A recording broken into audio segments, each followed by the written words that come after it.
अस्सलाम वालेकुम students, welcome to campus.pk। कैसे हैं आप लोग? उम्मीद है खैरियत से होंगे।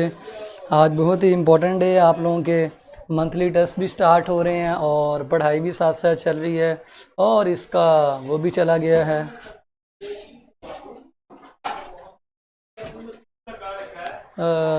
इसका ये मैं कुछ और कह रहा था आपको। आप लोगों के कमेंट्स का जो डिस्प्ले है ना वो मेरे सामने से चला गया, दोबारा इसको मैं लेके आ रहा हूँ, आप लोग परेशान ना हो, ठीक है। और बता दें जी आप लोग कैसे हैं, टेस्ट की तैयारी की हुई होगी, मुझे उम्मीद है आप लोग अच्छे बच्चे हैं, बहुत ज़्यादा पढ़ने वाले हैं और हमारे कहे बगैर ही सारा काम खुद कर लेते हैं, है ना भाई? कितने अच्छे बच्चे हैं। चलें स्टूडेंट्स, आप लोगों में से कुछ बच्चे बहुत परेशान होंगे कि टेस्ट का सिलेबस क्या है। सो वही लास्ट वाला पॉइंट होगा मेरा, जो मैंने आपको पहले बताया था कि टेस्ट जितना पढ़ लेंगे उतना सिलेबस होगा। सो आज जहाँ पे मैं ब्रेक लगाऊंगा आपने वहाँ तक टेस्ट को याद शरीफ करना होगा। और आप लोग वैसे भी बहुत ज़्यादा माशाल्लाह टैलेंटेड है। आपने MCQs शॉर्ट और लॉन्ग क्वेश्चंस के हिसाब से ही अपना टेस्ट तैयार करना, ज़्यादा टाइम को वेस्ट करने की ज़रूरत नहीं है, ठीक। चलें जी, लास्ट टाइम हमने क्या टॉपिक पढ़ा था बच्चों, ज़रा मुझे कमेंट करके बताएं ताकि मैं वहाँ से उसको कंटिन्यू कर सकूँ। जल्दी बताएं लास्ट टॉपिक कौन सा हमने डिस्कस किया था, बताएं जल्दी से ताकि मैं उसको जो है ना वहाँ से कंटिन्यू कर सकूँ। मेरा मतलब ये है कि सैटरडे को हमने कौन सा टॉपिक, कौन सा मेन पॉइंट आखिरी पढ़ा था, ठीक है। ले जी, वॉइस का इशू भी रिजॉल्व हो गया। डिस्प्ले में थोड़ा सा प्रॉब्लम है, मैं आप लोगों के कमेंट्स अभी नहीं देख पा रहा। खैर हम लोग जो है ना वो अपना टॉपिक पढ़ लेते हैं, उसके बाद जो है ना मैं आप लोगों के कमेंट्स भी देख लूँगा। आप लोगों ने बिल्कुल भी जो है ना वो परेशान नहीं होना, ठीक है। तो आज हमने पढ़ना है बच्चों thermo regulation in animals, thermo regulation in animals, ठीक है। यानी जानवरों के अंदर टेम्परेचर की रेगुलेशन, टेम्परेचर को कैसे रेगुलेट किया जाता है, कैसे बैलेंस किया जाएगा, कैसे बरकरार किया जाएगा। बच्चों जानवर की जो बॉडी का टेम्परेचर होता है, किसी भी जानवर की बॉडी का जो टेम्परेचर होता है वो उसकी बॉडी की हीट के ऊपर डिपेंड करता है। यानी जो उसकी बॉडी के अंदर हीट है ना उसके ऊपर उसका टेम्परेचर डिपेंड करता है। अगर किसी बॉडी के अंदर ज़्यादा हीट है तो उसका टेम्परेचर ज़्यादा होगा, अगर किसी बॉडी में कम हीट है तो उसका टेम्परेचर भी कम होगा। अब ये हीट होती है बॉडी के अंदर, ये कहाँ से आती है? क्वेश्चन ये है कि आपकी बॉडी में, मेरी बॉडी में जो हीट है ये कहाँ से आती है, एक्चुअल में इसकी सोर्स क्या है? तो हीट की सोर्स आप लोगों ने ध्यान से समझनी है। हीट हमारी बॉडी के अंदर या बॉडी के अंदर या एनिमल्स को ले लें, एनिमल्स की बॉडी के अंदर पैदा होती है, ठीक है, प्रोड्यूस होती है। आप लोगों ने कुछ रिएक्शंस लिखे होंगे ऐसे, जिन रिएक्शंस के साथ आप हीट लिखते हैं, हीट लिखते हैं। फॉर एग्जांपल आप कहते हैं जी ये रिएक्शन हुआ है और इसके साथ में ना हीट पैदा हुई है। मिसाल के तौर पर A कन्वर्ट हुआ B में, साथ आपकी हीट पैदा हुई। जो हीट पैदा होती है ना किसी रिएक्शन के नतीजे में, किसी मेटाबॉलिक रिएक्शन या किसी मेटाबॉलिज्म के नतीजे में, ये बॉडी की मेटाबॉलिक हीट कहलाती है। बॉडी का जो टेम्परेचर है वो इस हीट के ऊपर डिपेंड करेगा कि कितनी हीट आपकी बॉडी में पैदा हो रही है।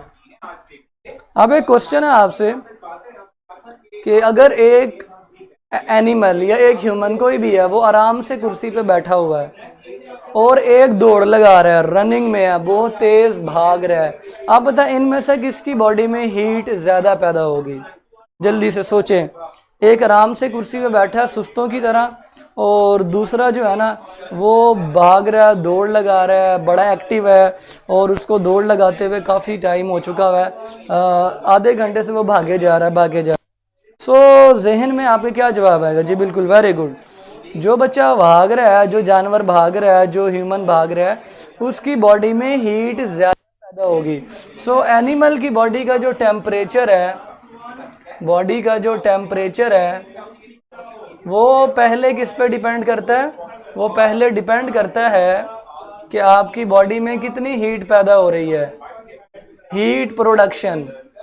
हर किसी के अंदर बराबर हीट पैदा नहीं होती, किसी के अंदर ज़्यादा हीट पैदा होती है और किसी के अंदर कम पैदा होती है। और एक और बात, कुछ जानवर ऐसे होते हैं जो अपने इन्वायरमेंट से, अपने माहौल से हीट को एब्जॉर्ब भी कर रहे होते हैं। मतलब ये अगर एक ह्यूमन है या कोई जानवर है, कुछ हीट इसकी बॉडी के अंदर पैदा हो रही है, ठीक है, इसकी बॉडी के अंदर हीट पैदा हो रही है, जितनी हीट पैदा होगी उतना इसका टेम्परेचर पैदा होगा।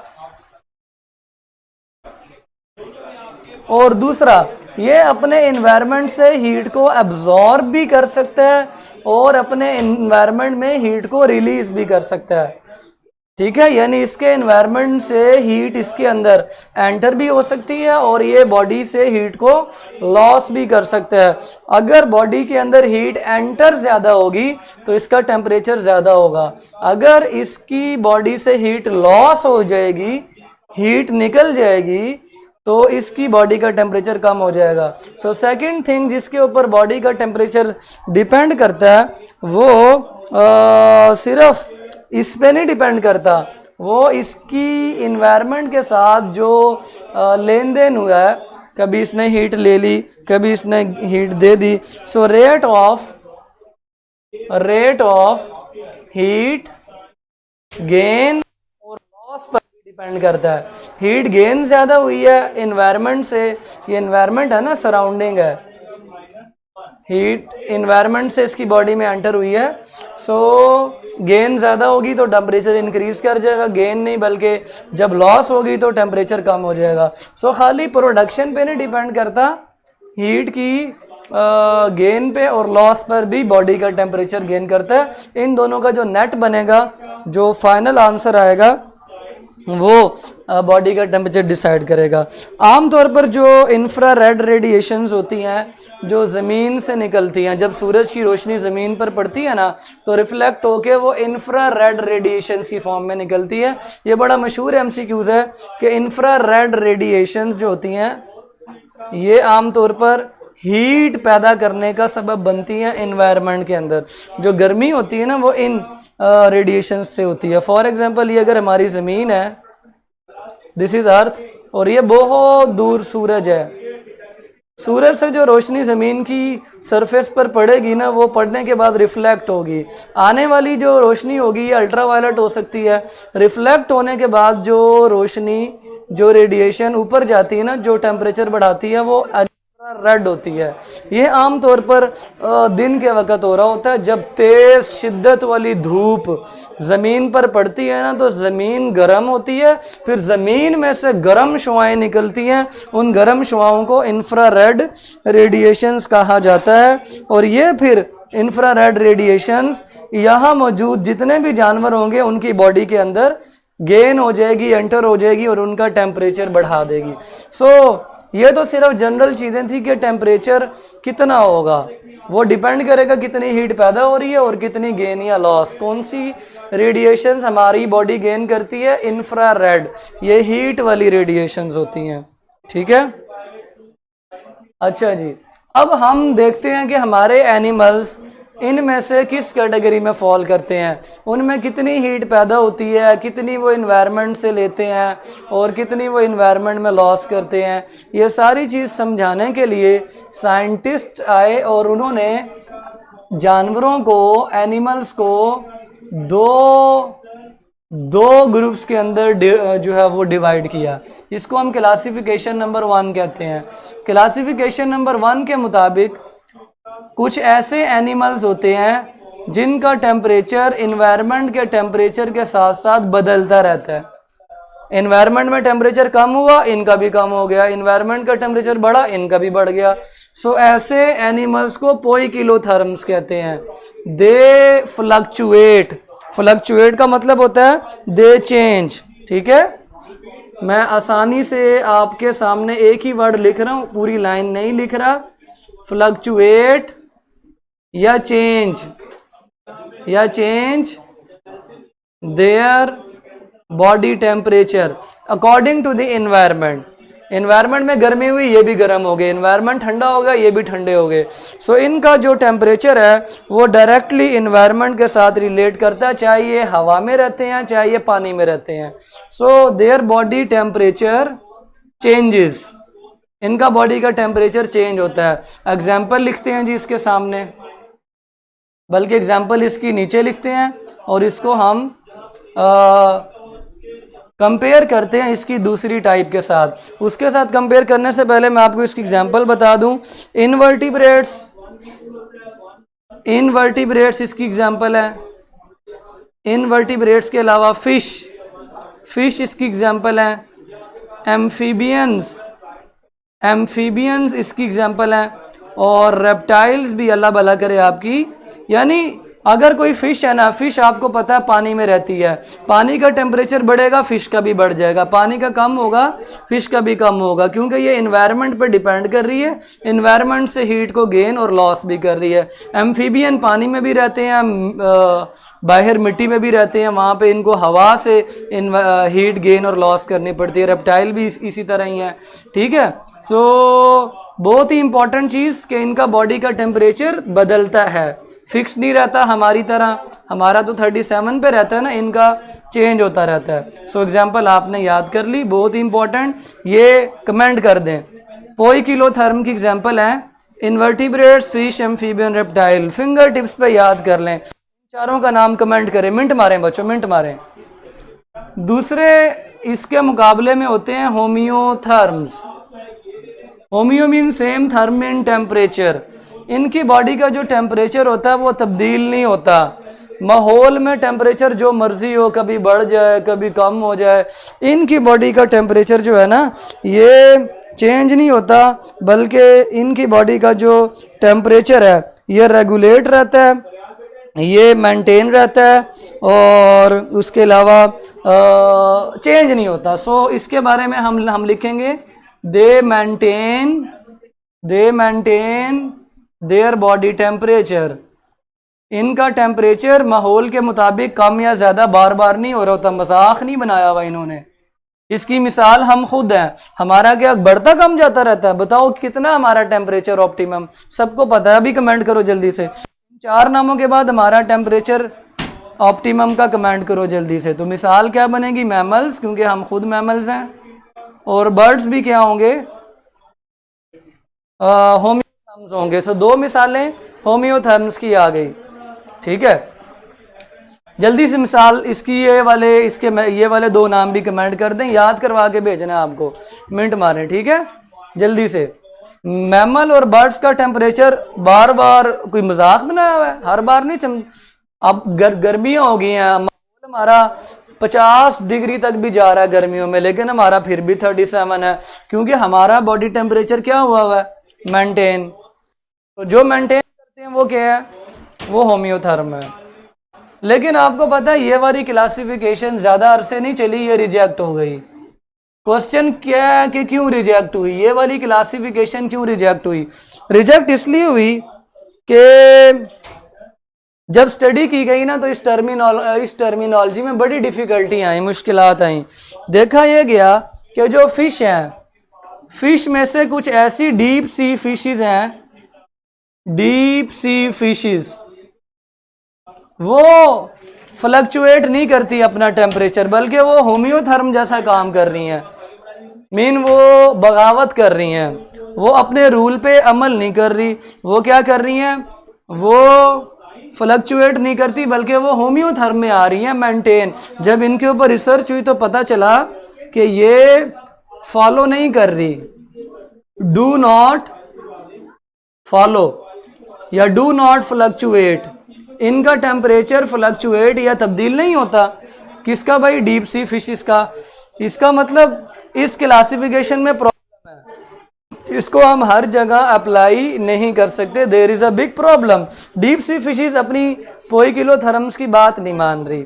उसके साथ ही जो और उनमें से एम्फीबियन और रेप्टाइल्स हैं, उनमें लिजर्ड्स है, लिजर्ड भी यही काम कर रही हैं, ठीक है। लिजर्ड्स को भी अपना टेम्परेचर बदलना चाहिए, छिपकली को बदलना चाहिए, क्योंकि छिपकलियां रेप्टाइल में आती हैं, लेकिन रेप्टाइल में आने के बावजूद भी ये बात नहीं मान रही, ये अपने टेम्परेचर को रेगुलेट करती हैं। सो सारे फिश, एम्फीबियन और रेप्टाइल इस कैटेगरी में नहीं आ सके। अब क्या करें? इसी तरह इनमें से कुछ ऐसे मैमल्स और बर्ड्स हैं, कुछ ऐसे मैमल और बर्ड्स हैं जो होम्योथर्म नहीं है, वो अपने बॉडी के टेम्परेचर को चेंज करते रहते हैं। हालांकि यहाँ क्या लिखा है मेंटेन, वो बात नहीं मानते। इसका मतलब ये वाली क्लासिफिकेशन रिजेक्ट हो गई। एक्सेप्ट कब होती? जब सारे फिश, सारे एम्फीबियन, सारे रेप्टाइल क्या करते? अपना टेम्परेचर तब्दील करते एनवायरनमेंट के मुताबिक, लेकिन ऐसा नहीं हुआ। इसी तरह सारे मैमल और बर्ड्स अपना टेम्परेचर मेंटेन करते, लेकिन ऐसे नहीं हुआ। फिर क्या किया? फिर साइंटिस्ट दोबारा आए, उन्होंने एक और क्लासिफिकेशन बनाई। उन्होंने कहा ये वाली क्लासिफिकेशन ने मज़ा नहीं दिया, हम क्लासिफिकेशन नंबर 2 बनाते हैं। उसके मुताबिक 3 किस्म के एनिमल्स बनाएंगे। 3 किस्म के एनिमल्स होंगे। पहले एनिमल्स को एक्टोथर्म कहेंगे, एक्टोथर्म्स कहेंगे। दूसरों को हम एंडोथर्म्स कहेंगे, और तीसरों को हम हेट्रोथर्म्स कहेंगे। क्लासिफिकेशन नंबर 2 के मुताबिक 2 नहीं बल्कि 3 किस्म के एनिमल्स की कैटेगराइजेशन की गई। एक्टोथर्म, एंडोथर्म्स वर्सेस हेट्रोथर्म, 3 किस्म के जानवर बने। चेक करते हैं जी ये कौन कौन से हैं, खूबसूरत सा करके लिखते हैं, ठीक है, खूबसूरत सा करके लिखते हैं। इनमें से जो पहले हैं एक्टोथर्म, एक्टो का मतलब होता है बच्चों बाहर, ठीक है। एक्टोथर्म बल्कि बुक के मुताबिक कर लें ताकि आपको परेशानी ना हो। एंडो पहले कर लें और एक्टो बाद में कर लें, बुक में भी यही तरतीब है। एंडो का मतलब होता है अंदर और एक्टो का मतलब होता है बाहर। एंडोथर्म बच्चों ऐसे एनिमल्स होते हैं जो अपनी बॉडी की हीट अपने अंदर खुद पैदा करते हैं, अपनी बॉडी की हीट अपने अंदर खुद पैदा करते हैं, जैसे मेटाबॉलिज्म से मैंने आपको बताया। इनकी अपनी हीट पैदा होती है, इनके अंदर generate heat in their body, अपनी बॉडी के अंदर खुद से हीट पैदा करते हैं, बाहर से नहीं लेते, एनवायरनमेंट पे इतना डिपेंड नहीं करते, अपनी हीट खुद बना रहे हैं। माहौल में जो मर्जी हो रहा है इनको फर्क नहीं पड़ता, इनकी बॉडी का टेम्परेचर इनकी अपनी हीट पे डिपेंड करेगा, माहौल पे डिपेंड नहीं करेगा, क्योंकि ये माहौल से हीट नहीं लेते। माहौल और इनके दरमियान में बैरियर आ जाता है, वो मैं आपको बताऊंगा कैसे इंसुलेशन होगी कि माहौल की हीट इनके अंदर एंटर ना हो। इसकी एग्जांपल में बच्चों बर्ड्स, फिशेस, नॉट ऑल, ठीक है, सम फिशेस। बर्ड्स इनकी एग्जांपल में है, कुछ फिश इनकी एग्जांपल में आती हैं। देखिए ना, अब फिश को 2 हिस्सों में डिवाइड कर दिया, यहाँ पे सारी फिशेस नहीं आएंगी, कुछ इसमें आएंगी और कुछ उसमें आएंगी, ठीक है। हालांकि पहली वाली क्लासिफिकेशन में सारी फिश एक जगह रखी तो वो अप्लाई नहीं हो सका, सो फिश को 2 हिस्सों में डिवाइड कर दिया। फिश एनवायरनमेंट पर डिपेंड कर रही है, कुछ नहीं कर रही है, इनकी अपनी बॉडी में अपनी हीट, अपना अपना चक्कर, कहते भाई अपना अपना समोसा खाएं, अपनी अपनी बिरयानी खाएं। और तीसरी एग्जाम्पल है जी इनकी फ्लाइंग इंसेक्ट्स। उसके बाद दूसरी जो टाइप है एक्टोथर्म, इनकी अपनी हीट बड़ी कम पैदा होती है, ये अपनी हीट नहीं बनाते इतनी, ये सराउंडिंग से लेते हैं, ठीक है। They absorb heat from surrounding, exchange करते हैं और एक्सचेंज में मोस्टली अब्जॉर्ब करते हैं हीट को फ्रॉम सराउंडिंग। सराउंडिंग मतलब इन्वायरमेंट, इसका मतलब ये इन्वायरमेंट पे माहौल के मुताबिक चलते हैं, माहौल से ले रहे हैं तो माहौल के मुताबिक चलते हैं। सो इसकी एग्जांपल में वो सारे आ जाएंगे जो हमने वहाँ पे पहले पोइकिलोथर्म में पढ़े थे, जिसकी एग्जांपल में रेप्टाइल, एम्फीबियन, फिश, इनवर्टिब्रेट्स, वो सारे यहाँ आ जाएंगे। जो हमने पहले यानी पोइकिलोथर्म वाला ग्रुप ये वाला है, इनवर्टिब्रेट्स, फिश, बिल्कुल चेक करें, पोइकिलोथर्म की और एक्टोथर्म की मिसालें एक जैसी हैं, बस कुछ फिशेस को निकाल के यहाँ पे ले आए ताकि सारी फिशेस एक्टोथर्म नहीं होती, सारी फिशेस माहौल के मुताबिक अपना टेम्परेचर नहीं बदलती। अब तीसरे रह जाते हैं हेटेरो। हेटेरो का मतलब होता है मुख्तलिफ। ये ना किसी फिक्स तरीके से अपनी बॉडी की हीट को रेगुलेट नहीं, मतलब इन्हें कोई दीन ईमानी नहीं है। कभी ये हीट अपनी बॉडी की ज़्यादा पैदा कर लेते हैं, कभी कम पैदा कर लेते हैं, कभी माहौल से ले लेते हैं, कभी कुछ करते हैं, कभी कुछ। सो इनका कोई प्रॉपर रूल नहीं है। जिनका रूल नहीं है वो सारे इकट्ठे करके हेटेरो मुख्तलिफ तरीकों वाली थर्मो रेगुलेशन वाले ग्रुप में डाल दिए। इनकी हीट प्रोडक्शन वेरी करती है, मतलब वेरी का मतलब होता है मुख्तलिफ। इनकी वेरिंग डिग्री है, varying degree of heat production, मतलब इनकी हीट पैदा होनी है नहीं होनी ये बात फिक्स नहीं है। वेरी मीन मुख्तलिफ, हेट्रो का मतलब भी मुख्तलिफ होता है और वेरी का मतलब भी वेरी करती है ना चीज़, मतलब चेंज होती है, कभी हीट ज़्यादा पैदा होगी कभी कम, मतलब इनका है ना कि हीट पैदा होनी होनी है। इसमें यह है कि माहौल से लेनी हीट, इनका नहीं पता ये क्या करते हैं। और आम तौर पर ये माहौल के साथ अपनी रेगुलेशन नहीं करते, अपना एक्सचेंज नहीं करते, मीन ये अपनी बॉडी के टेम्परेचर को रेगुलेट नहीं करते, मतलब ये अपनी बॉडी के टेम्परेचर को चेंज करते हैं। रेगुलेट मतलब बैलेंस नहीं करते, चेंज करते रहते हैं। सो जब ये चेंज करेंगे तो इनकी एग्जाम्पल बड़ी प्यारी आएगी आपकी बुक के मुताबिक। इसको समझाने के लिए ना बच्चे कुछ कंफ्यूज हो जाते हैं, यार ये क्या मतलब वेरी मतलब मुख्तलिफ, मतलब कभी पैदा हो रही है कभी नहीं हो रही, मतलब मुख्तलिफ चीज़ें, मुख्तलिफ का वर्ड नहीं बोलना। इनका कोई दीन ईमान नहीं, इनमें कोई रूल स्पेसिफिक नहीं। हाँ एक रूल स्पेसिफिक है, जनरली ये रेगुलेशन नहीं करेंगे, इनका टेम्परेचर बदलेगा। अब बदलता कितना वो नहीं पता, कभी हीट ज़्यादा पैदा होती है कभी हीट कम पैदा होती है। सो इसकी एग्जाम्पल में बैट्स हैं और हमिंग बर्ड है। हमिंग, जैसे हमने आपको बताया था ना कि कुछ मैमल्स और बर्ड्स भी ऐसे हैं जो सारे होम्योथर्म नहीं है, तो मैमल और बर्ड्स को आमतौर पर एंडो में शामिल किया, लेकिन कुछ बर्ड्स यहाँ पे भेज दिए हमने क्योंकि वो इसके रूल को फॉलो नहीं कर रहे। ऐसे ही बैट मैमल है, bat is not the bird, bat mammal है। मैमल्स को एंडो में होना चाहिए, लिखा नहीं है लेकिन मैं बता रहा हूँ मैमल एंडो में होते हैं क्योंकि हम भी मैमल हैं, अपनी हीट खुद पैदा करते हैं।